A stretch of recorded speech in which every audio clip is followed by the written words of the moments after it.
নির্বাচনী প্রচারণার অংশ হিসেবে বিলবোর্ড টানানো নিয়ে টান টান উত্তেজনা। একদিকে বাংলাদেশ জামায়াত ইসলামীর নেতাকর্মীদের অবস্থান, বিপরীত মুখে বিএনপির প্রার্থীর সমর্থকরা।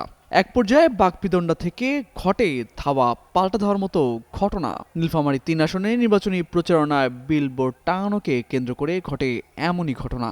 শনিবার রাতে নীলফামারীর জলঢাকা পৌরসভার আবু সাইদ চত্বরে এই ঘটনা ঘটে। মধ্যরাত পর্যন্ত চলে দুপক্ষের টানটান উত্তেজনা। আকিজ নিয়ে এলো বিশ্বমানের বেবি ডায়াপার মাম্মাম, কটনে সফট ম্যাটেরিয়াল, বাবুকে দেবে rash free super comfort. BNP কর্মীদের অভিযোগ, রাত ৯টার দিকে আবু সাইদ চত্বরে বিএনপি মনোনীত প্রার্থী নির্বাচনী বিলবোর্ড লাগাতে গেলে জামায়াত কর্মীরা তাদের উপর হামলা চালায়। অন্যদিকে জামায়াত ইসলামীর জলঢাকা ভারপ্রাপ্ত উপজেলা আমির আলহাজ কামরুজ্জামান অভিযোগ অস্বীকার করে বলেন, জামায়াত প্রার্থীর বিলবোর্ডের উপর বিএনপি প্রার্থী বিলবোর্ড লাগাতে চেষ্টা করে।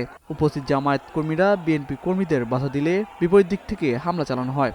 স্থানীয়রা জানায়, শুরুতে দুপক্ষের মধ্যে বাদানুবাদ শুরু হয়। কিছুক্ষণের মধ্যে উত্তেজনার পারদ বেড়ে এটি ধাওয়া পাল্টা ধাওয়ায় রূপ নেয়। সেনাবাহিনীর একটি দল দ্রুত ঘটনাস্থলে পৌঁছে পরিস্থিতি নিয়ন্ত্রণ করে। এরপর সেনাবাহিনী দুপক্ষকে ঘটনাস্থল থেকে দূরে সরিয়ে দেয়।